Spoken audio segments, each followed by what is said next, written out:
Welcome, everybody. Thank you so much for joining us for the 7th episode in our webinar series, Farmers Lessons Learned During the COVID-19 Pandemic. My name is Dr. Hannah Whitman, and I'm the Academic Director at the Center for Sustainable Food Systems here at the UBC Farm. As we begin today, I want to acknowledge that UBC's Vancouver campus, the place where I'm sitting right now, is situated on the traditional, ancestral, and unceded territory of Hunkaminam-speaking Musqueam people.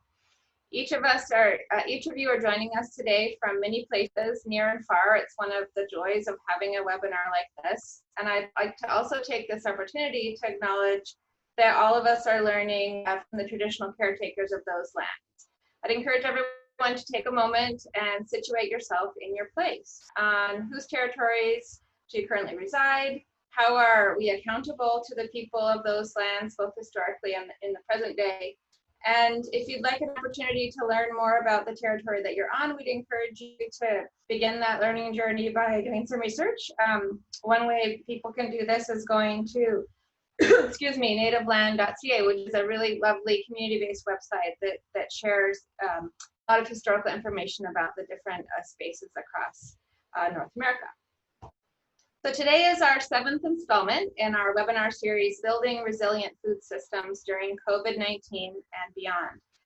This series is brought to you by the Center for Sustainable Food Systems, the BC Food Web, and the Faculty of Blended Food Systems. The Center for Sustainable Food Systems at UBC Farm is a teaching and learning research hub. We work together for a sustainable and food secure future, and our mission is to innovate from field to fork to achieve resilient, thriving, and socially just food systems for all. The BC Food Web is a web portal project that we developed over the last few years, bringing together information from researchers across British Columbia, so UNBC, KPU, University of the Fraser Valley, which aims to increase access and connection to current research and materials for farmers, food processors, and all students of sustainable food systems. The Faculty of Blended Food Systems, where I work, is a world leader in research and teaching about sustainable and healthy food supply. We'd like to thank the support of BC Food Web, Van City, and Blended Food Systems for helping fund this series. So today's webinar topic is Farmers Lessons Learned During the COVID-19 Pandemic. Eric Brandt, Nadia Mori, and Leo Quik will each discuss their work and their own perspectives on what COVID-19 has taught them about everything from labor shortages to supply chain delays. We've invited panelists who will express their own views and opinions based on their expertise and their experiences. These, of course, are not necessarily the views of the Center for Sustainable Food Systems, but by inviting a diverse range of participants, we strive to create dialogue with a range of really important and diverse perspectives in our food system. So a little bit of housekeeping. After each panelist gives a brief presentation, we'll move on to the question and answer period. If you have questions for the panelists, please navigate to the Q&A tab at the very bottom of your Zoom control panel and share them with us. And feel free to upvote other people's questions by linking on the thumbs up symbol. This will help us kind of crowdsource which questions get answered first in our dialogue series. And if you'd like the opportunity to chat with other attendees, feel free to open the UBC Farms Facebook page where we're streaming on Facebook Live, and you can use the comment chat function to chat on there. The chat on the webinar itself is closed, other than the Q&A tab. And lastly, we would like to acknowledge that these unprecedented times mean that we all have new working conditions. Please bear with us and our speakers if there are any unexpected distractions or interruptions. So thank you, everybody. I'm really excited to introduce the first speaker. Nadia Mori is a recent Saskatchewan transplant where she had worked with the Saskatchewan Ministry of Agriculture as a forage and range specialist. She's now a regional agrologist for the Metro Vancouver area. And she switched out her ATV for a compass card, but enjoys the collaboration with the diverse agriculture community of the Lower Mainland. Nadia obtained her BSA in agriculture as well as her master's in plant sciences from the University of Saskatchewan. And before her 17-year stint there, she actually lived in Switzerland, where she grew up on a small mixed dairy farm. So Nadia is going to present for about 10 minutes. We'll do the next 2 presentations after that, and then we'll have a chance for some questions. So thank you, Nadia. Thank you so much. Please wave at me if there's anything wrong with my slides. So I thought I would start us off with the meme of when life gives you lemons. And I would invite you all to complete that in your own thoughts with what I deliver here, and especially what my other fellow panelists will share with you. What will you make out of your lemons that you were dealt in the last few months? So the information that I gathered is mostly from weekly industry outreach that we did, especially in the initial phases when the big shutdown happened. And there were sort of three pinch points that we observed.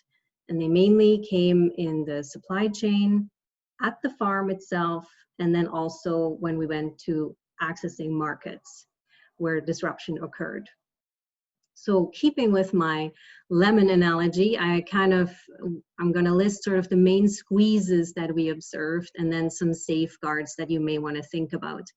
And I just want to put a caveat here that we do have over 200 commodities in BC, and some of the safeguard suggestions may be awesome for you and some may be really not working for your operation. So I invite you to take the ingredients that work for you and leave the rest. Some squeezes that we observed in the supply chain came mostly from like having very few or just a single supplier, maybe also having an overseas suppliers on top of that, and then having one key product in your production chain that would sort of hamper your capacity to have the product go out. So for example, in the poultry industry, all of a sudden there was no bedding to be had, or it was very hard to come by. Or another example was in the nursery industry, your usual planting pots coming out of China were not in production for a month. So what were you going to do about that? Or in the greenhouse industry where specialized fertilizer was all of a sudden not available from the States. Or maybe you had a really nice setup where you had like a mailbox just across the border in the States, but all of a sudden you couldn't get to that. So these were kind of squeezes that we observed. Some thoughts on that, how you might work around that, is just to think about how dependent you really are on imports. Maybe you have this one supplier that you're really excited about. They have awesome staff, they have good price points, they always deliver on time. But if you're just relying on that one, as we saw, you might be in a real pinch when things don't happen anymore.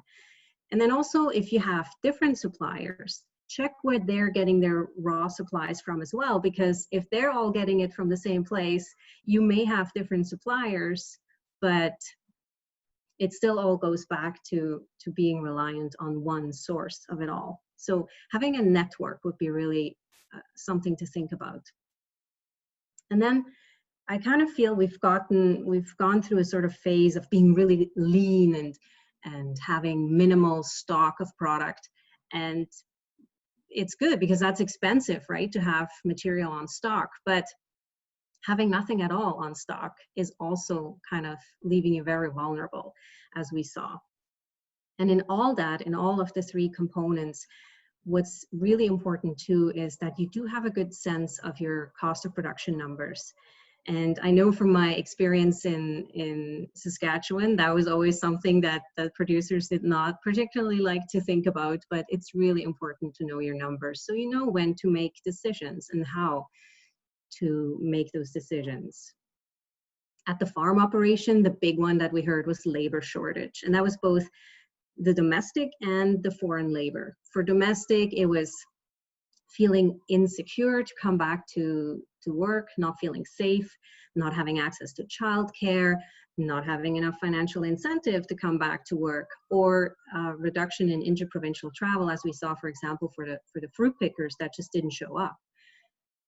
Then in the foreign labor, we saw border restrictions, intermittent closures, people having to go into quarantine for 14 days that would delay their arrival, and just fewer people being able or willing to come to Canada. some additional labor requirements showed up in that now all of a sudden you needed to have somebody coordinating shifts, working with maybe a skeleton crew or having people more spread out over the workday, and that would cause additional cost at the farm operation level, which leads into cash flow pinch points that were experienced. You're still producing, you still got to pay your employees, but there's no income coming in at the moment. So that certainly was challenging for a lot of operations. And then if you're dealing with a perishable product, and even if you're working really hard to pivot, you may not be able to move that fast enough. As we saw, for example, in fresh cucumbers, because you can't freeze those, you can't dehydrate them, right? It's just not something that has many options to change the shelf life of it. So that would be a real squeeze experience. So some thoughts that you might want to think about: look at the demographic of your employees. Do you have mostly people that are at the stage where they have a young family? Is there maybe an opportunity to provide childcare? Can you team up with your neighbors and maybe start thinking about some creative ways how you could support your employees and enable them to come to work? Is there a way to shift your product processing? And again, I understand it's not always possible, like I said in the cucumber example, but maybe you're a mushroom producer and you could switch to canning if you had a prior relationship with a processing facility. Maybe product can be frozen or value added to somehow change the shelf life, that you do have more time to get that product to market.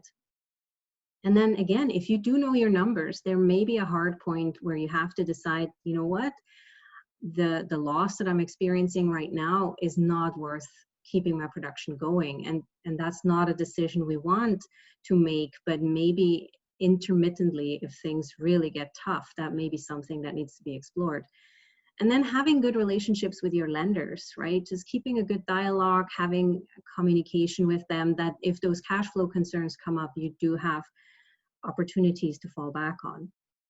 Market access, that was certainly another big one where a lot of shifts had to happen for producers to figure out what they could do in the moment. So pinch points were certainly if there was a narrow market access. So if, for example, you're a nursery producer or a nursery operation and you deliver mainly to big box stores, and they have garden centers that they all of a sudden all choose to close because they don't feel it's safe for their clients.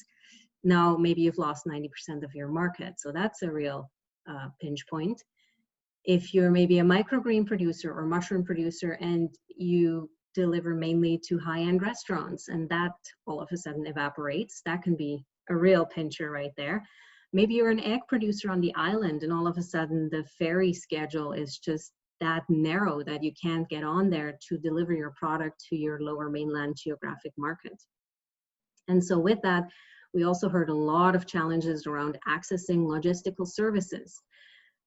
As I said, if you could change the shelf life of your product, that would be awesome. But that means everybody, you and your neighbor and the neighbor's neighbor might have that idea. And so processing facilities might get overloaded. Abattoirs may be closed because they also have challenges in keeping operational. So that certainly was a pinch point observed. Pinch point. And everything and everybody wanted anything delivered. So delivery truck access really was at a premium for a bit until that sort of mellowed out a bit. Reduced ferry schedules, reduced air freight, everything all of a sudden was much narrower. And for example, there was situations where there would have been opportunities to deliver product into the States, but no truckers to be found that would want to go into the States because they were too scared that they wouldn't make it back. So that was certainly also something we heard. Some thoughts to think about: diversifying your customer base, your market segments. Again, easier said than done and probably not something you do overnight, but maybe something to start thinking about and building on. Knowing your rules, because if you've been delivering to, say, a restaurant and now all of a sudden you have to switch around and you would like to deliver to your local grocery store, they may have different requirements in terms of what certifications you need for food safety and all that. Or if you want to deliver to your local farmer's market or sell your product online, those will all have slightly different rules and guidelines. The most success we saw when people were open to pivot and kind of have a really open mind on how they could switch things around. So for example, going from being very reliant on restaurants to doing CSA boxes. And there certainly was a tremendous uptake of like, we want local food, and we want food from our local producers. So that was certainly something to take advantage of. Launching online stores, and the Ministry of Agriculture did have some e-commerce funding to support some of that pivoting that needed to happen. Repackaging, all of a sudden people didn't feel comfortable picking up product that had been touched by multiple people, so maybe it required each single cucumber to be packaged, but when previously it could just be sold in bulk. And yeah, just exploring local processing facilities and listening to what the consumer wants, which I guess that's also a little bit old news, but definitely was applicable in this situation. So I want to give you some tools that are really at your fingertips to empower yourself to move through these challenging times. First of all, on our website, we do have like a whole library of information around public health orders and regulations, policies, suggestions, all that good stuff. AgSafe BC has lots of tremendously helpful resources, posters that you can put up to keep your employees safe. And then if you want to get on the Buy Local, Buy BC wagon, there is another opening of applications this fall for the program, and that's if you want to have the Buy BC logo that you can put on your product. There's also tremendous resources that can be had through that program, just in terms of marketing advice and developing a local marketing plan, all that sort of thing, determining if you are ready for certain markets and how to access them most effectively. There was a job connector that was put up, which is an ongoing thing that was not just put up short term, that is ongoing. So we really encourage you to share that far and wide. And I know you've probably reached the end of Netflix, and I do have a solution for that as well. You can go to our extensive webinar library online, where we do have some very recent webinars that could be helpful in terms of how to switch, how to pivot, how to access different markets and all that. And if you are the person who's very number scared, there are different templates for budgets for different industries, like whether you're a berry producer, a dairy producer, or a vegetable producer, it's all there for you. So it's already halfway done for you. And then just in general, yes, we had a pandemic, or we are still in one, but there's also other emergencies that could arise, and just a reminder that there's resources for that too. So I'm going to leave you with this last slide. To be prepared and not scared. I know these are scary times, and the best way to get through is stay informed, stay engaged. We have a great newsletter that can help with that. And just check your things. You know, are you insured properly? Are you prepared? And most of all, trust yourself. You do have the capacity to come up with some great solutions, as we will see with the next two presenters. Thank you so much, Neda. That was such an informative talk, and I'm really looking forward to engaging with those resources and making sure that we can disseminate them widely through the webinar. So next, I'm thrilled to introduce Leo Quik. So Leo is a family partner and a second generation cut flower farm situated in beautiful Chilliwack, BC. He also acts as the chair for the Provincial Young Farmers Committee, BC Young Farmers. And as a young farmer himself, Leo is passionate about issues which affect incoming generations of farmers. He considers himself fortunate to be part of a family that has collectively worked hard over the past 30 years to build an established agricultural business. All that seemed to come crashing down when COVID hit, and suddenly things didn't look so bloomy anymore, according to Leo. So thank you, Leo. Looking forward to your presentation, and I'll hand it over to you. Thank you, Hannah, and thank you everybody for joining us this afternoon on this webinar. Thanks again for the introduction, and like Hannah said, I am a second generation flower farmer, proud to be part of an established family business here based in Chilliwack, BC. Also proud to be the chairperson for the Provincial Young Farmers Group, and we have a cross section of agricultural industries represented all over this province. So I'd like to start off my presentation today with a few slides here and really highlight, sorry, I'm just going to hit share screen. There we go. And really highlight, I think, 3 key lessons. So the perspectives I'm bringing are personally oriented, how we've experienced it as a flower farm here in Chilliwack, but also a little bit from the perspective of young farmers. So lesson number 1, I think, key in the whole COVID pandemic is that agriculture is a vital industry, and we really learned that. While those of us in agriculture have always known this, the rest of society really learned this, I think, when they found their grocery store shelves literally emptied under their noses. And the reality that food must be grown, processed, packaged, and trucked in order to be appear on grocery store shelves was a big shock to a lot of consumers. And as Nadia just highlighted, there's multiple links in the chain that we can have many discussions about. But just highlighting the labor piece for a moment, agriculture being so reliant on temporary foreign workers for the seasonal nature of certain crops. When workers aren't coming, an example that we've seen is a cherry grower, for example, in the Okanagan was unable to finish pruning his crops properly because it wasn't getting enough workers. So that affects yields, and when that affects yields, that affects supply, and especially in a time when people are trying to buy a lot of food to make sure that they have food on hand, and everybody thought, I guess, the world coming crashing down around us. So I think really that realization that while we have a very good food system, there are certainly some insecurities there, and hopefully going forward, all of us will have a greater understanding and appreciation for our food system. And for the producers who really are, the bottom of the supply chain, and who are working hard to grow products and food for all of us.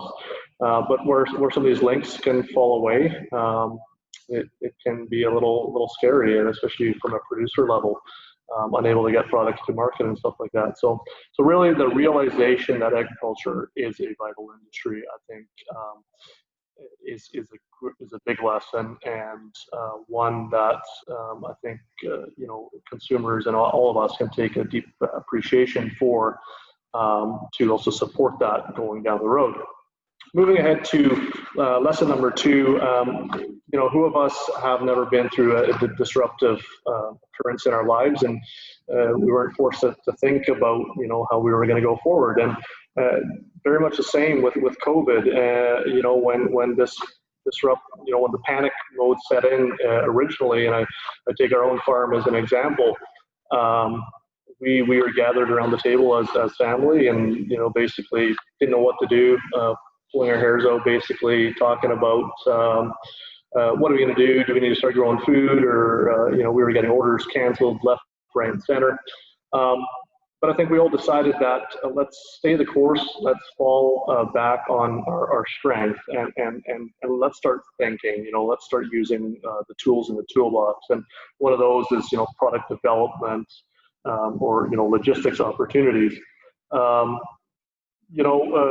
of the big things, especially that Nadia mentioned, was everybody realizing that local was important. So in dealing with a lot of the larger grocery chains, they would reach out to us and saying, look, local is important to consumers.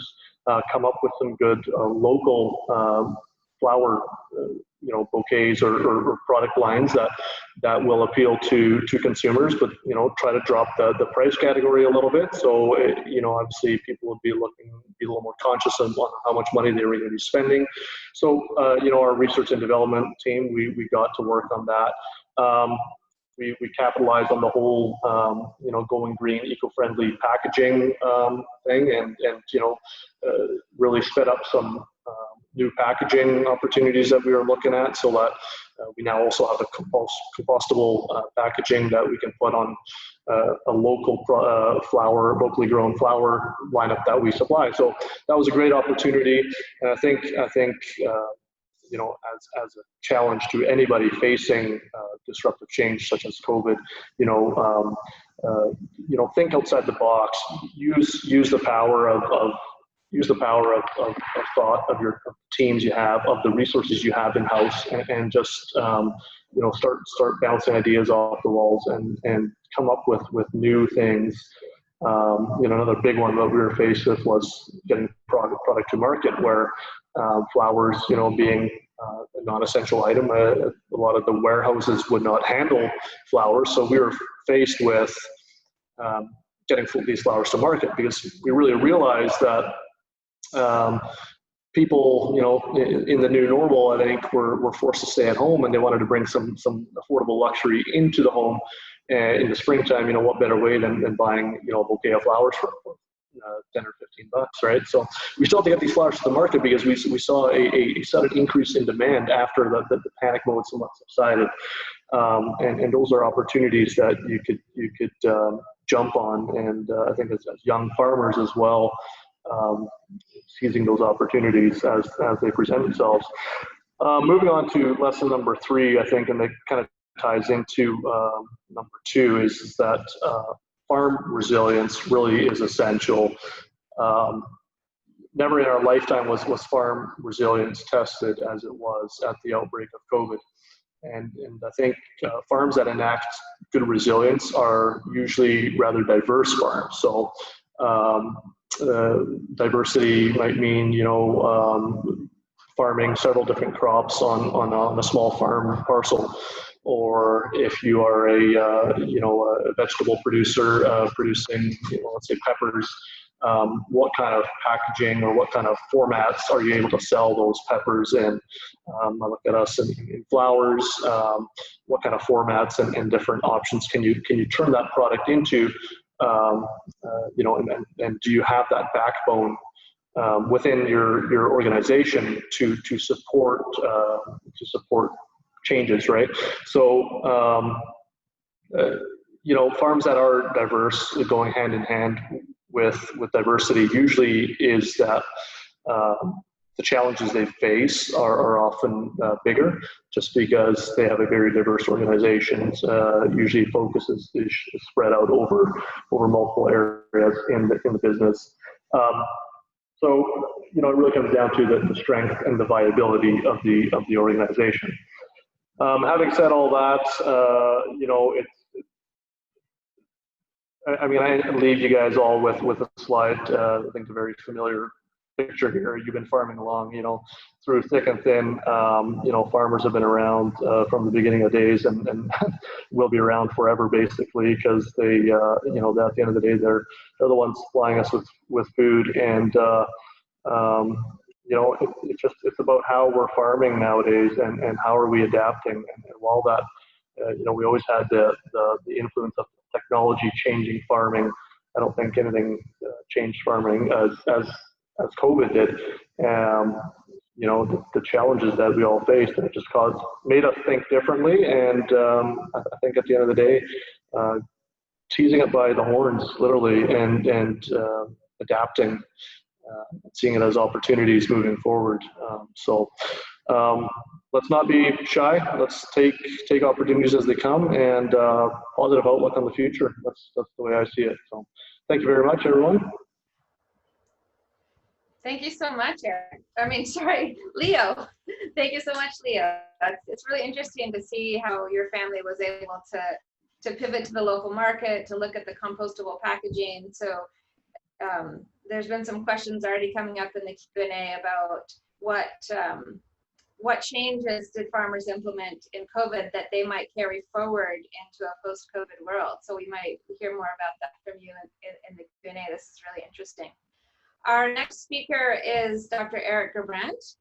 He is a plant scientist with a focus on horticultural management of berry crops, including blueberry, raspberry, strawberry, and haskap, one of my new favorite fruits.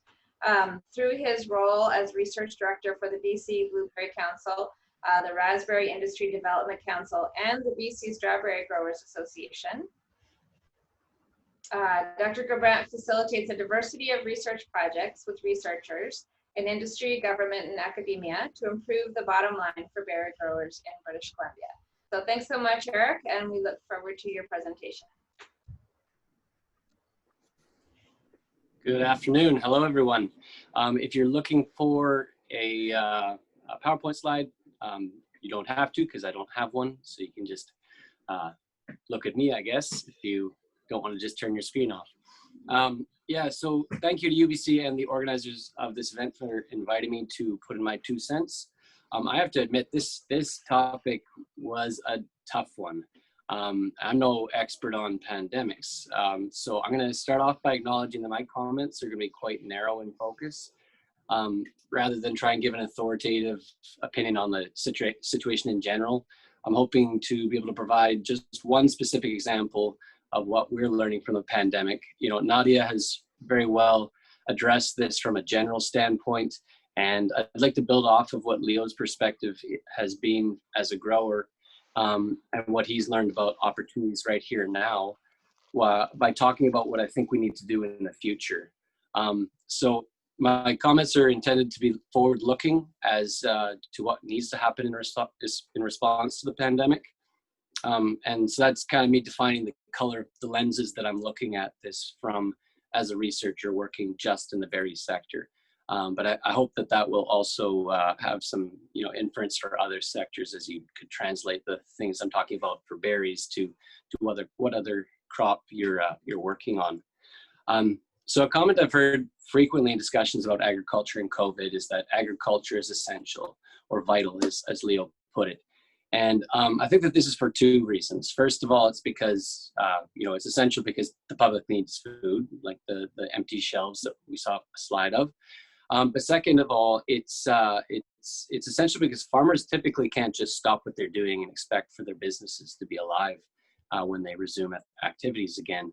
Agriculture isn't something that you can just pick back up after a little bit of time off, and especially in sectors with a seasonal cycle of activities throughout the year, it's not something we can really even take a couple of weeks off of and expect to have success in that season. So compared to other sectors, though, agriculture's got some pluses and minuses. As a benefit, much of agricultural work is conducted in the great outdoors, meaning that it's easier for us to continue on with much of our work while maintaining physical distancing. However, there are bottlenecks in the process of getting berries to market, for example, and that kind of makes it so it's not that big of a benefit to the fact that we're working in the outdoors. For example, we have to transport workers to the field in order to handpick berries, and that's something that requires getting people into vehicles, and that's very difficult to do with physical distancing requirements. Likewise, packing and processing fruit in our facilities requires workers to sort fruit on inspection belts, and that's been made much more difficult due to physical distancing requirements. So even if most of our work is done with low risk of transmission, there are bottlenecks that slow our work while doing what is necessary to reduce the risk of transmission. So that's kind of the plus side for agriculture. That's not so much of a plus anymore. On the other side, though, is the big minus for our industry is that, and it's a serious vulnerability, is that that much of agriculture and horticulture in specific is highly reliant on manual labor. So in other words, interruption of the labor supply is the berry sector's Achilles heel. So in the berry world, we rely on a combination of local workers and temporary foreign workers, and access to both pools has been very restricted this year.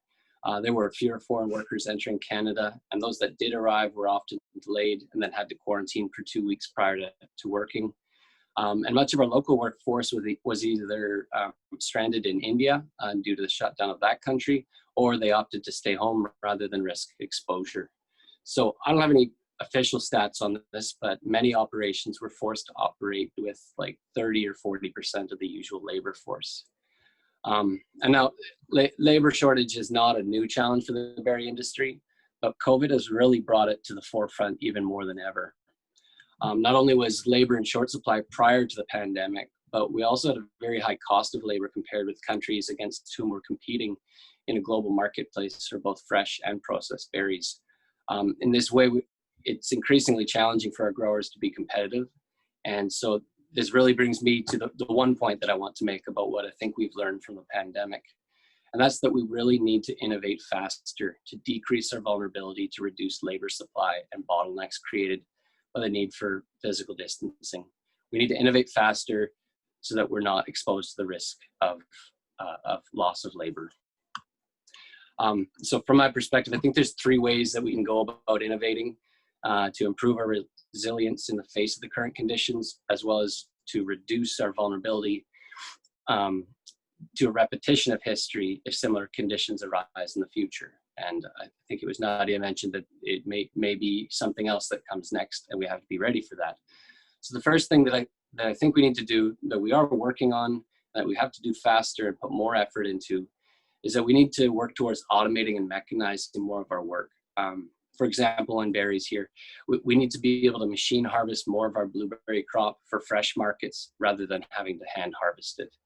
At the same time, we need to be able to continue to invest in automated sorting equipment that can remove bruised, underripe, overripe fruit, while eliminating manual labor tasks that are made more difficult by physical distancing requirements. So that first point is that we need more automation and mechanization to reduce our reliance on physical labor.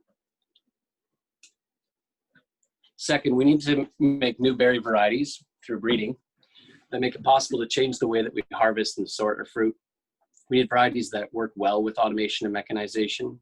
For example, we need raspberry varieties that can consistently reach the highest grade for processed products, which is called individual quick freeze, or IQF.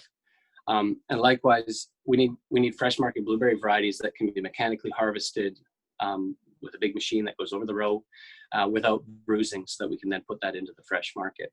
Okay, so that second point is that we need better varieties that can work well with automation and mechanization. Third, and finally, we need to develop horticultural methods to facilitate the integration of all that automation and mechanization with the new and improved varieties. For example, we need season extension via protected structures in order to expand the window of marketability, as well as develop genetic tolerance to pests and diseases so that we can reduce the amount of pesticides that we need to apply and just increase production efficiency across the board. So that third point is to develop horticultural methods that support the integration of automation and mechanization with the development of new and improved varieties. With that, I just will reiterate my main point about what I think we're learning from the pandemic is that we need to decrease vulnerability to risk. We need to do this by innovating more rapidly to reduce our heavy reliance on labor supply. So we can do this by modernizing our sector through automation and mechanization, developing new varieties, and innovating better ways of growing them. If we can do this, then we'll have maybe a bit of a better go of it next time something like this happens. And with that, thank you for listening, and thank you again to UBC for the opportunity to speak. Thank you, Eric. That was so interesting. Thanks to all of the panelists, actually. That was a really great set of talks, which really come at this across the whole spectrum of the food supply chain, from the production challenges of getting foods and flowers harvested and grown, to the supply chain challenges of getting those into local markets, and then even into the international markets. You can see that BC farmers have a lot of their farming systems are changing as a result of the pandemic. So I'll just remind folks, we're into the question and answer period. We have a good 30 minutes plus to have questions, maybe even 45 minutes. So please do add your questions to the Q&A, and you can also look and see the questions that other participants have put on. So you can vote questions up the queue if you'd like. I'd like to maybe start with a couple of questions, and I might actually call on a couple of panelists to respond to each question, and then others, it can be more of a conversation between us as we go along. The first question has to do with something that all of you have talked about a little bit, about what changes are happening, how have farmers and our food distribution systems had to adapt. And one of the attendees has asked, can we expect food markets and supply chains to return to normal, or has the global pandemic changed them for good? And if so, what might these changes look like? And so I might ask Leo to start, from your perspective as a farmer and what you've seen from your friends and neighbors in the farming community, what changes do you see that might be permanent, and what do you see might go back to the way it was before? Yeah, great question. I think as farmers, things have always been changing, right? So it's hard to say, can it go back to normal? What was normal, I think. So going back to normal might be, a big statement. I think we've talked about several different things here, and I think in my perspective, we are living the new normal right now, and this isn't going away anytime soon by the looks of it. So I think panic subsided quite some time ago, and a lot of people are not doing international travel, so people are spending their money around the house, at home. They're spending more money cooking, experimenting with their food, growing their own gardens, really, getting involved in agriculture. So, in my opinion, this is the new normal. I don't think we'll be going back. So yeah, that's my 2 cents. Yeah, great. And then Nadia, from your perspective, kind of looking at farmers across the region, what changes do you see might stick post-COVID, and what changes do you think might be less concretized? Yeah, that is a good question. I think there's definitely a lot of changes that I see will stick around.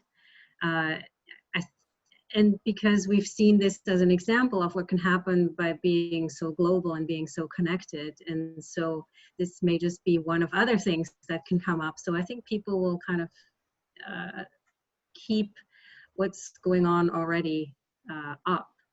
But that could also create the opportunity in terms of having the higher demand for local food. And I think that's where a lot of producers have seen great opportunity in, people all of a sudden want everything that they're producing. That's certainly something that we have seen with some local producers here in the Lower Mainland, which is great, right? But it could also create challenges. For example, if you have a U-pick operation, all of a sudden, how you're going to streamline your flow through your operation, and that might be a little bit less effective than before. But I don't think those things are going to go away anytime soon, unfortunately. Do you see any, so you both mentioned the greater interest in people in cooking and staying close to home, and do you see any gaps in our local food system's ability to meet that shifting consumer demand?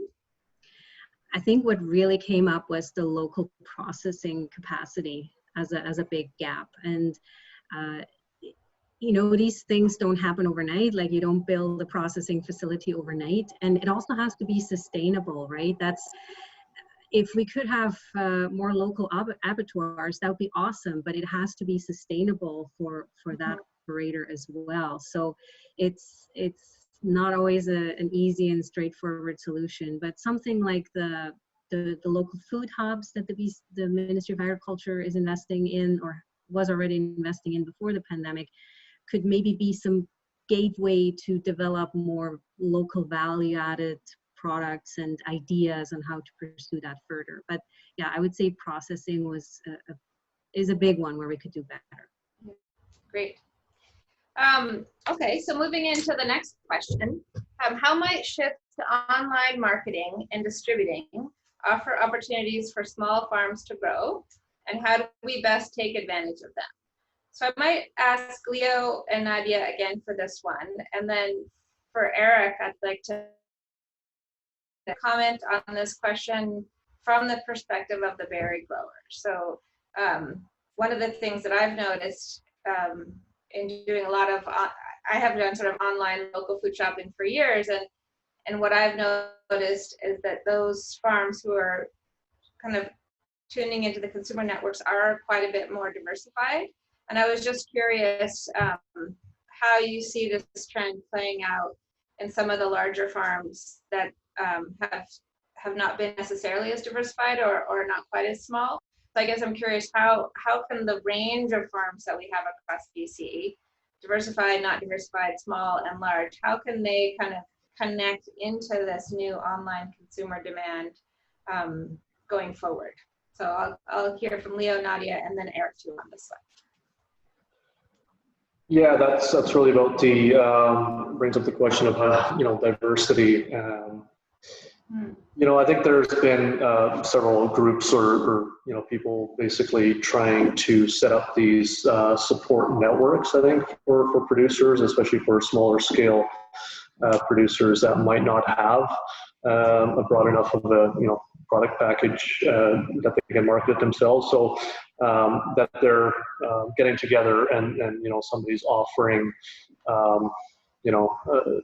vegetables from that farm and different products from different farms, and they're delivering those or selling that online as a complete package. So I think those networks, really establishing those networks is a good thing for small producers, and I would encourage small-time producers to reach out and really do the research into what kind of networking opportunities are available for building on those things, because really e-commerce, we've heard that as well, that's really things are moving more and more that way, and if you can't grow the whole package yourself, I think these networks will be essential for consumers buying your products at the end of the day. So stick your foot out, get out there, stay connected. It would be my advice. Yeah. So Nadia, this kind of, as you kind of think about this, one of the things that I've heard over the years is that there's great interest from farmers in networking, and there's a little bit of sort of struggle for infrastructure, like where would be the central warehouse to convene food coming from small farmers into more of an organized distribution network. So I'm curious, from the ministry's perspective, what have you heard from farmers about what would be needed infrastructure-wise to facilitate greater e-commerce for the range of and the diversity of farms that we have here? Personally, I don't know I'd heard much about that specific issue, but I could certainly relate to like what Leo was saying in terms of it just may not be economical for one producer to have like the whole assortment that a client might want to, for example, have a nice CSA box to deliver. Mm-hmm. But having those synergies would certainly help. And then I guess that would be part of the package when you are collaborating with your potential partners, that somebody would need to have the storage capacity, right? And I'm sure it would be a very individualized situation. And there may be also access to just larger storage facilities where maybe there's creative ways to get access to those storage spaces as well. Yeah, I haven't had concrete examples on that, but yeah, certainly would be needing to be part of the talk if you're arranging that. Yeah, exactly. So then Eric, for the farmers that you work with, who are often working more on a retail or wholesale marketing model, what does e-commerce and online growing offer berry farmers?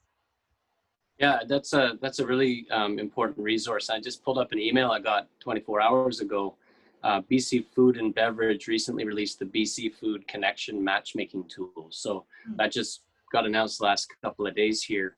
And that's an example of something that could be used to connect producers or packers, processors with new markets.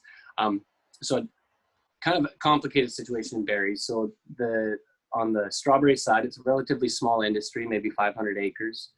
And the vast majority of that product is sold through farmers markets, farm markets, U-picks, and then some wholesale that goes mostly locally, but some goes to a couple provinces over. So that sort of, that's a bit of a different industry from our raspberry and blueberry industries. Raspberries is probably 8 times bigger than strawberries, and then blueberries is like 10 times bigger than raspberries. So almost all of that product goes to between, I think we've got about 30 packer processors in the valley. Most of them are also growers at the same time. And it's really them, it's those packers and processors that are getting the product to the end consumer. And they've got a whole slew of different ways that they do that. Some people are working with multiple different buyers or distributors, and others are more vertically integrated than that. So I'm not so sure how much virtual online marketing would help those sorts of producers, other than maybe provide them with access to new markets. But on the small scale, especially for strawberries, and then maybe for the smaller volumes of fresh, locally marketed blueberries and raspberries, then that tool could come in handy. Right. But just one last comment is, yeah, go ahead. Well, one last comment is that, you know, there was a big uptick in people trying to market their own blueberries and raspberries locally themselves this year. I've got a small farm out here in Chilliwack, and I grow blueberries and raspberries for fun, and strawberries. And it was difficult to get the packaging boxes this year because there was a huge uptick in demand for individual packaging boxes for people to be able to sell their fruit off the side of the road or however else. So that people were quite innovative this year in terms of just pivoting and finding a way to get their product to people. I definitely bought some fruit on the side of the road this year. So this next question is for you too, Eric. And the question that's coming from the audience is, will reliance on mechanization and automation increase the vulnerability of agricultural systems? And they explain their comment. Oftentimes with increased inputs and complexity, systems can become sensitive to changes and disruptions. What about the costs of mechanization and automation?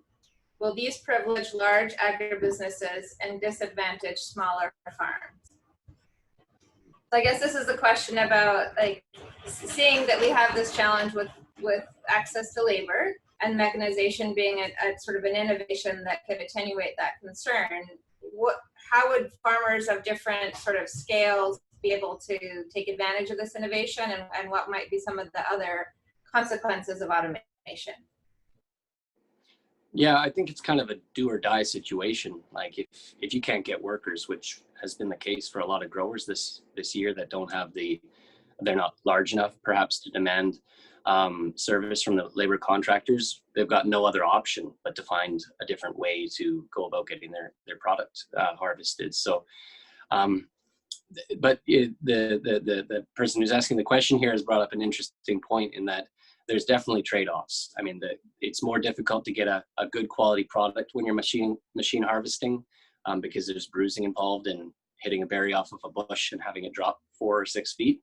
And so there's challenges there. And obviously those machines are not free. I don't know if anybody's seen blueberry or raspberry harvesters driving down the road, but they can cost $250,000 to $300,000. So obviously it's not a no-brainer to go and buy an additional 2 or 3 machines to switch over from hand harvest to machine harvest. And then I think that the third part of that question or comment was whether shifting towards automation and mechanization would be disproportionately advantageous to larger growers versus small growers. And I think that's part of a bigger trend in general, that economies of scale already place smaller growers at a relative disadvantage. And so maybe there's not much that can be done about that. I mean, this is business and people need to make money, and we need to make food so that people can eat, you know. So if that is the case, it would be part of a larger general trend towards economies of scale, making it more efficient to be larger.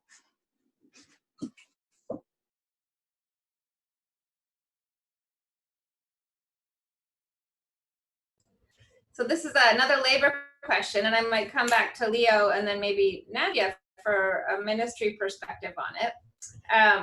So the question from the audience is, can our local farmers offer wages, benefits, and perks? And they mentioned things like childcare and housing that will attract local labor without going broke. And so this speaks back to the comment that one of you made earlier about the cost of our agricultural labor in British Columbia is much higher than some of the competing global markets. And at the same time, there's calls for better benefits and pay for local workers. And so maybe Leo, you could talk us through a little bit about how farms struggle with the cost of production and including higher wages or social benefits, and how that actually plays into the whole farm finance discussion in British Columbia when you're thinking about keeping our agricultural economy afloat. Right. So, great question there. I think most farms, or especially more established or larger scale farms nowadays, are employing some form of a temporary, seasonal, laborers to work the season. A lot of the programs where those contracts fall under are already offering subsidized housing and things like that. Some farms like ourselves, where we're seeing more of a general year-round trend as our business grows, is that we are needing production workers for longer term. So we're basically supplying housing and resources for foreign workers currently. So there would be no reason to see that as unavailable for potential local workers looking to work on a contract of sorts, or however you want to see it. Obviously every farm, every business is going to have its different perks or different value adds for their employees, and the one will do it in the way of RSPs, and the other will do it in the way of childcare. I think those are individual business decisions. Will they hinder the security of the food system? I would say absolutely not. Let's remind ourselves, a lot of this comes back to public trust, and agriculture has borne the brunt of some negative public trust over the last years. I won't go into specifics at this time, but what we seem to have is somewhat of an agenda that is anti-agriculture sometimes, and tarnishes agriculture as we're doing the bad thing. So I would say let's get on the bandwagon from the good side and support the farmers. Whether that be with seasonal foreign workers, or with best practices that are taking place, really supporting farmers that way, because farmers are working hard to make a difference and to supply food and products that keep us healthy and alive and everything else. So yeah, that would be my perspective on that.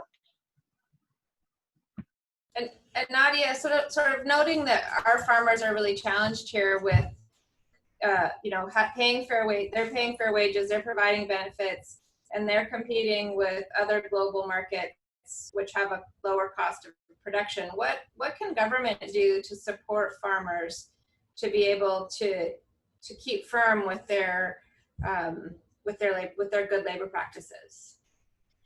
Without suffering from sort of the race to the bottom that other countries may be leading. Mm-hmm. Yeah, I think it goes hand in hand with the increased valuing that we've noticed in the public of, agriculture actually is important, and I do like to have my shelf stocked. So recognizing that it takes local producers to do that, right? And then I think the other piece, so being aware that producing in Canada is more expensive than maybe in other countries, and that there may be a bottom line that needs to be supported. The other piece I would say is getting it more into the mind of especially younger people that, you know, you can have a career in agriculture. It's not just a job. And I think that's, it's a harder and slower change to bring about. But I think the ministry is supporting that in having like school programming and 4-H and those things where we bring agriculture awareness into the classrooms, right? Because I think that's where we have to plant that seed, that then we have people even considering careers in agriculture and seeing it as an exciting career, right? Not just a job that you have to do. And then from the producer's perspective, maybe people are looking for more work-life balance opportunities. So is there ways that, you know, you could have part-time options or kind of job share opportunities, things like that, that just make it more attractive for today's demands of the labor market?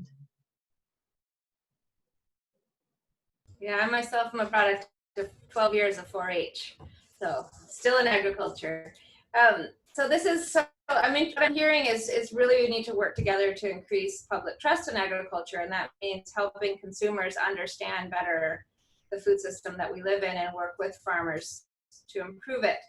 And a lot of that I'm hearing is, you know, supporting the development of local markets, having the Buy BC campaign, networking farmers who are growing different food items to maybe market those together. So the next question actually sort of anticipates, what do you anticipate will happen in the winter months? So now that we have all these consumers really interested in their local food, they've had the chance all summer now to taste the BC produce and understand like how great it is. So what do you anticipate will happen in the winter months when the fresh food we are used to purchasing is not available from local sources and must be brought in from outside Canada? Do consumers need to shift their eating habits again? And I guess this also speaks to like the longevity of the buy local initiative that people have been, you know, COVID has given a real impulse to that. How can we carry that over into a year-round food distribution and supply system? So maybe I guess I'll go Leo again, and then Nadia, and then Eric. How do we buy local in the winter? Keep buying local, drive the prices up.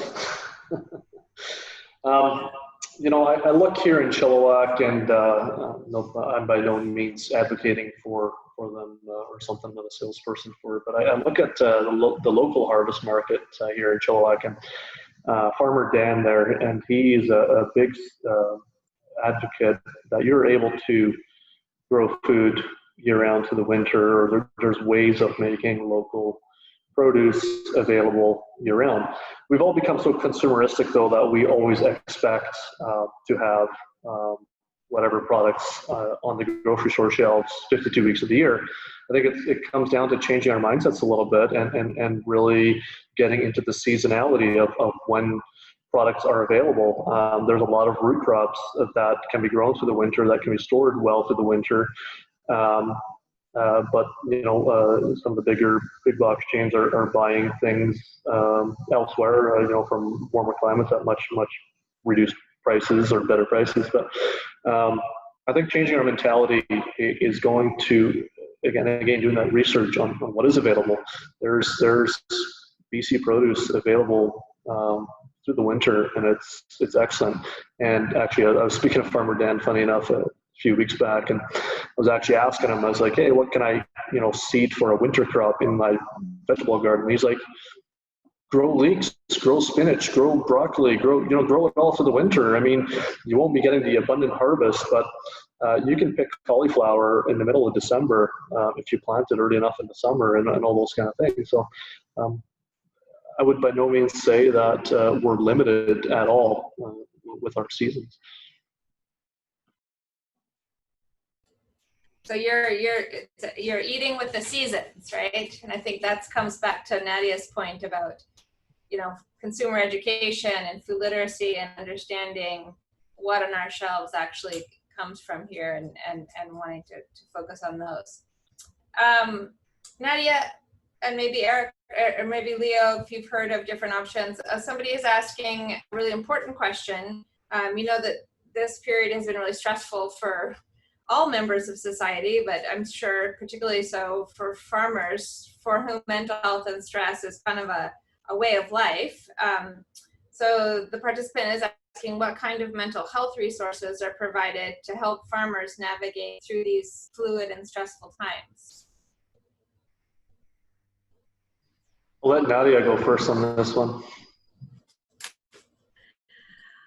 I was just quickly trying to pull up the resources. I was actually just looking at that this morning because, like you say, mental health, I think even for people who consider themselves otherwise very stable, have been surprised how rattling this experience was. And I mean, there's the general kind of support and helpline if you have an immediate emergency, but maybe if I can just quickly find the resource and get back to you, that would be awesome.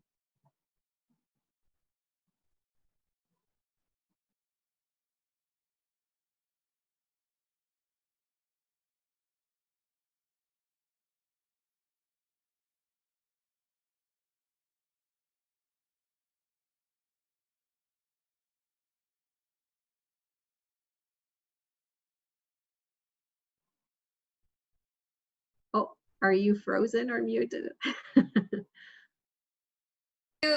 You were looking up a response to the mental health question?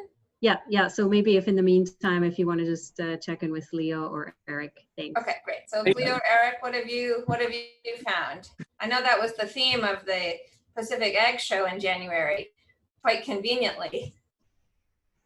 You know, I don't have a good answer for that one. I think whatever Nadia will find is good. I just wanted to actually go back to that previous question about year-round production. I mean, season extension, using protected structures, everything from poly houses to full-on greenhouses.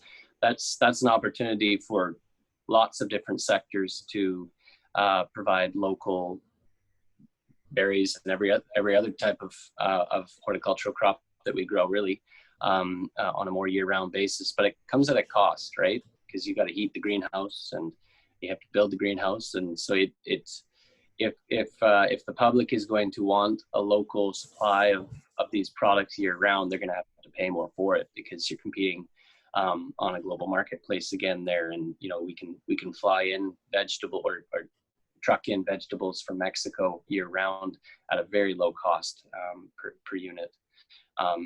And then the other part is, you know, trends towards using vertical farming and more advanced systems like that. So there's opportunities there. I just don't know what proportion of our food that we eat will actually be provided in that way, because it will come with a higher cost. And there's actually a comment from an attendee on this point as well. And this participant is noting what they perceive as an oversupply of blueberries, and yet we import 96% of our onion crops. Which was the participant is wondering how what role can the ministry have in sort of helping provide recommendations to rebalance what we grow, to kind of even out that imbalance, which might actually help build more local food consumption as well. So using the example of blueberries and onions, for example, what incentives might there be to balance that? So I just want to add to the previous question. I did drop kind of the mental health connection points into the chat, so hopefully all attendees can see that. I mean, the Ministry of Agriculture doesn't have a specific program, but you know, obviously the Ministry of Health would have. So please do reach out if you do need help. It's there, and we all feel for each other in these times. In terms of the different crops, I've had that question before, and I mean, we don't really want to get into the business of regulating what you can and can't produce, right? So it really is down to the market, and the market kind of deciding, oh, we do have an oversupply here, so these prices are going to start dropping, and then that usually kind of regulates production of different products. Now, with berries, it's a bit more challenging because you're dealing with a perennial crop. So if you have the berries already in the ground, you know, you're probably not going to switch to something else next year. But overall, and it may take some years for that to settle out, but generally the market does take care of itself. Yeah. Great. So where are we at here? We have a good 10 or 15 minutes left. So maybe I'll take a moment to pause and see if any of the panelists have questions for each other, maybe to have a bit of a dialogue. You know, some of the questions that have risen to the top amongst the panelists and threads that I've seen across your 3 presentations have to do with the idea that agricultural systems are constantly changing, that farmers for 10,000 years have had to adapt to changing climates, changing markets, population changes. We've had a big impulse on the consumer side this time for consumers to maybe learn a bit more about those challenges that farmers face. So maybe I would ask you to reflect from your own perspective or ask a question to one of the other panelists about what do you think is the thing that you want to see come out of this conversation? What do you feel is the most important thing for the farmers might have learned from COVID and that they would like support from government and consumers to carry forward? You know, how, you know, Leah was talking about farming resilience, and we've had quite a few questions about resilience. What do we need to do collectively, connecting government, consumers, and farmers to improve that resilient capacity? I don't know if I have an answer to that one particular, and I also don't know if the topic that came to mind might be the most important, but it's just something that I'm seeing kind of being based in the Lower Mainland and Metro Vancouver specifically. We do have the agricultural land reserve, and there is a lot of land that's not being utilized actively for agriculture. And I think this is a real invitation to start using those lands, because that's why we are keeping them agricultural, right? Because we do know that we do need to have the land, the closer to the customer, the better, right? And if you are in Metro Vancouver, you certainly have a big customer base right there.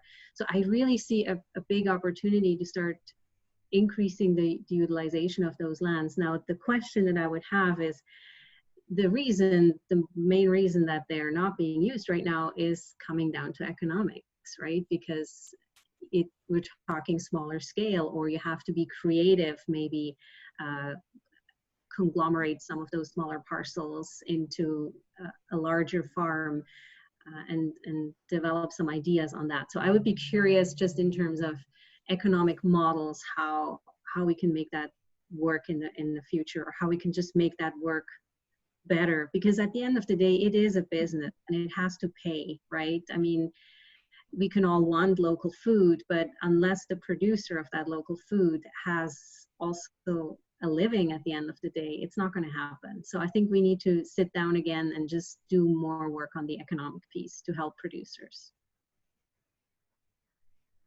Yeah, Leah, what's your perspective on that, on the land question specifically, and then, you know, what else is needed to improve our resilience in this region?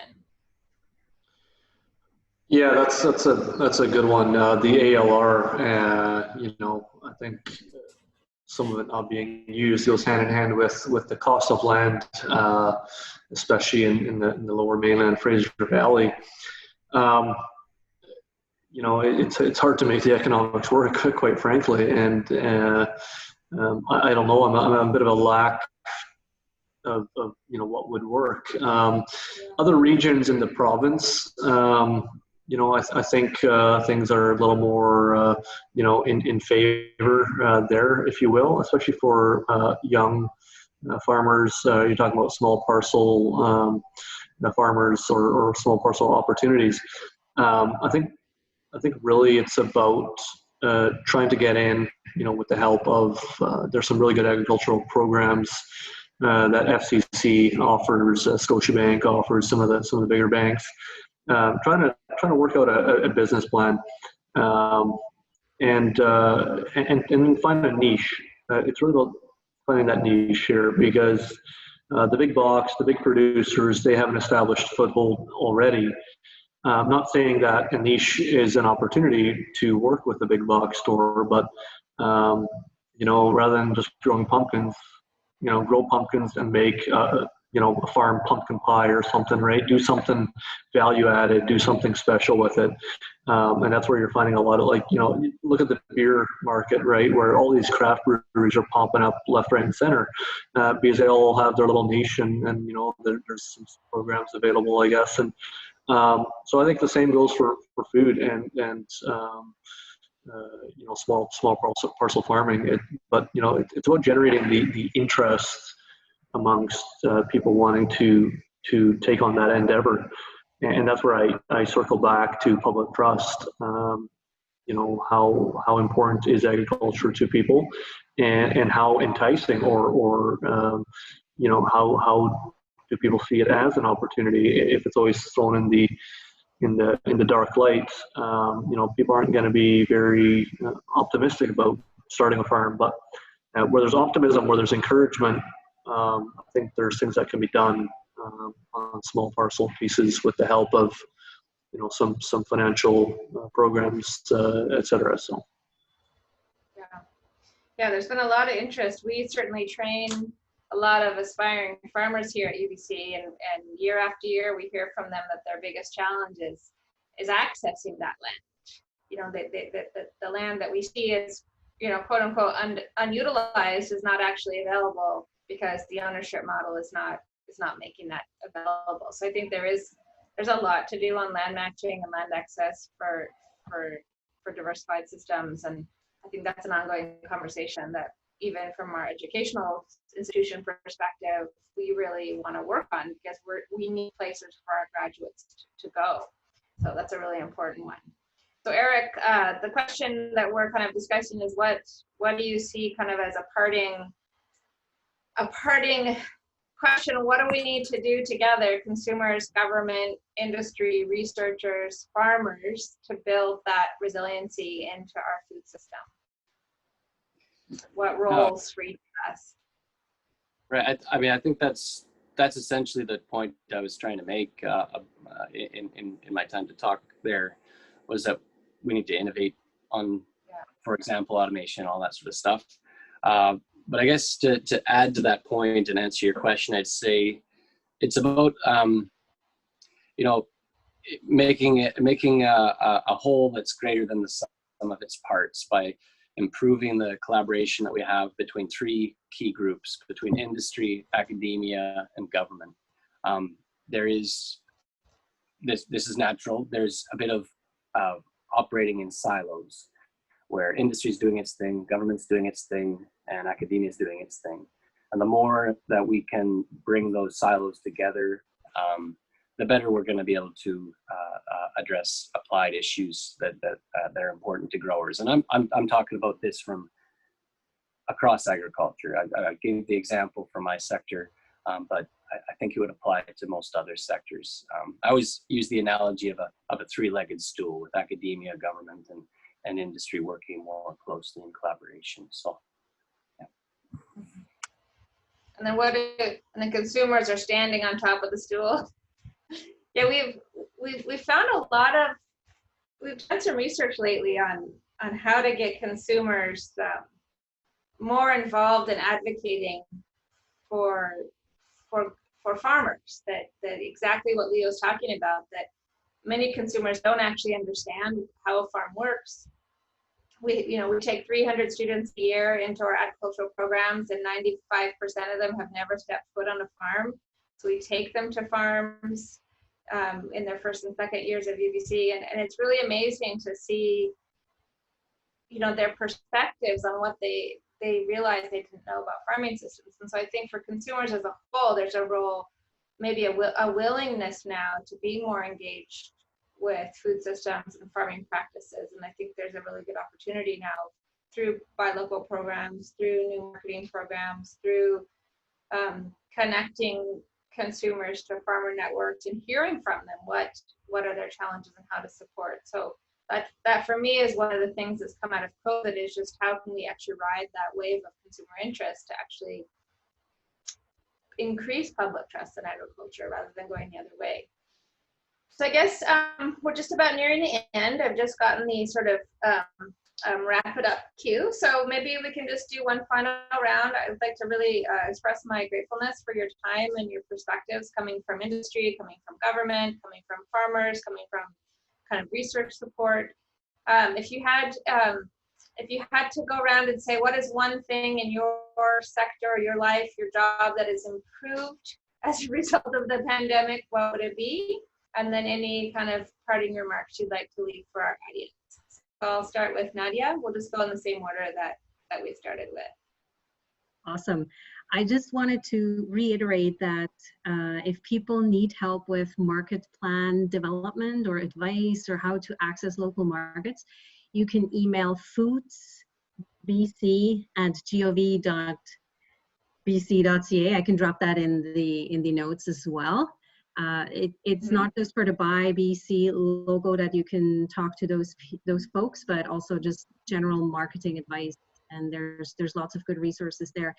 And just, I do invite you, if you haven't been to the COVID resources page, if you just type BC Agriculture COVID, it'll come up as the first page. I would really recommend you go there. There is a lot of little programs there that might be applicable and supportive. So, and then, yeah, do call us if you have questions. We are here for that. So please don't be shy. And for me personally, I gotta admit, it's been really nice not having to commute to work. I currently live in Surrey, beautiful Surrey, and usually work out in Abbotsford, so in the Red Barn. But it's been nice, and it's been nice being close to the community that I support. So I've appreciated that. Great, thank you so much, Nadia. And just to remind viewers, we will have the slides posted as part of the webinar recording, so people can always refer back to the slides if they want to look at those resources again. So Leo, any last remarks? And what is one thing in your life or your business that has improved since March?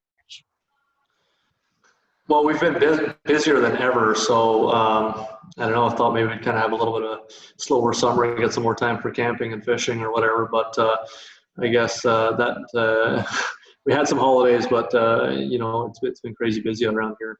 I would just like to say on behalf of agriculture, I think I would strongly support young people with farming or getting into farming. And if you might have the stigma that, oh, farming is, you know, getting on your hands and knees and, you know, rooting around in the dirt. Well, you know, it might have been that a couple of 100 years ago. Things are different nowadays. Nevertheless, let's never forget the grassroots of farming. That is the dirt, really. And you know, we a lot of times look at it with a team and we say, we're growers, we're passionate about the earth. And that's where all this is coming from. So, and we have young people coming in here too, looking for jobs, and we take them on and we say, you know, you want to put in the effort and you want to learn about farming. You know, the world is yours, really. But we also are very encouraging of starting at the bottom and starting in the dirt and you know, getting acquainted with that of you know, what you know, the crops and things like that, and it's amazing. We see young people, and you know, on day one it might not be the prettiest, but you know, after a few weeks, few months, it's amazing what kind of opportunities agriculture presents. And Eric talked a lot about automation and mechanization and you know, technology. When you take you know, computer programming or you know, you name it, engineering or you know, trades, and applying what you've learned in trades or engineering into agriculture, there's phenomenal amounts of opportunity. But yet, you know, we're grassroots farmers, so it needs to be applicable in that way. So join, you know, there's a lot of positions available, I think, in agriculture, especially with some of the labor pressures that are being faced, and especially if there's going to be initiatives like Eric's talking about, more automation and things like that. Some people see it as a way of getting rid of people. I don't think it's that at all. It's just a way of making agriculture better. And I think that's what it is. So thanks a lot for this opportunity to UBC, and I hope that's everybody's got something out of it. So. Thank you so much, Leo. And I would encourage people in the audience to check out the BC Young Farmers website and the Young Agrarians website and the BC Land Matching Program website that's supported by the Ministry of Ag, because there are a lot of resources in those programs to support people who are just getting into farming for the first time. So I'll give the last word to Eric. Again, thank you so much for joining us. Something in your life that maybe has improved since March, and any parting words for improving the resiliency of BC's farming system? So personally, what's improved has been, there was a lot less traffic for a few months there, which was real cool. And but then it's gotten right back to normal. So I'll take that one back. The thing for the berry industry that's been a plus from COVID has been an increase in people's focus on healthy products like berries, and so we've seen good demand for our products. And then from a more general standpoint, I think maybe this is my narrow vision of being involved in agriculture, but I think one of the results of the pandemic has been to help the public understand the importance of agriculture in a way that they hadn't before. And so maybe that highlighting of agriculture will be useful down the road as we see, our Canadian culture evolve and change over time. Great. So thank you so much, Eric. And I want to just again express my thankfulness to the audience who on a late August afternoon have joined us. We had 144 participants during the talks. I know there's many unanswered questions. We'll try to answer these after today's webinar, and more information about where to find the dialogue will come in a follow-up email. Behind the scenes, I'd love to thank Jessica Lattis, Marie Norton, Kate Hudson, and Anisha Sandhu, who are lovely BC Food Web and student staff who make all of this possible. And I'd like to invite you to join us in 2 weeks for our 8th episode, The Right to Eat, Tackling Racism and Inequality in the Food System, which will be September 3rd at 3 p.m. And finally, please let us know what you thought about the webinar. You'll be directed to a short survey about this session right after the webinar, and we really appreciate your feedback. We're taking suggestions for future webinar topics. We will be continuing this online format at least in the fall for sure. So please do offer suggestions and ideas about how we can address more of the questions that you all have about improving and creating a resilient food system after COVID-19. So thanks so much, and we will see you next time.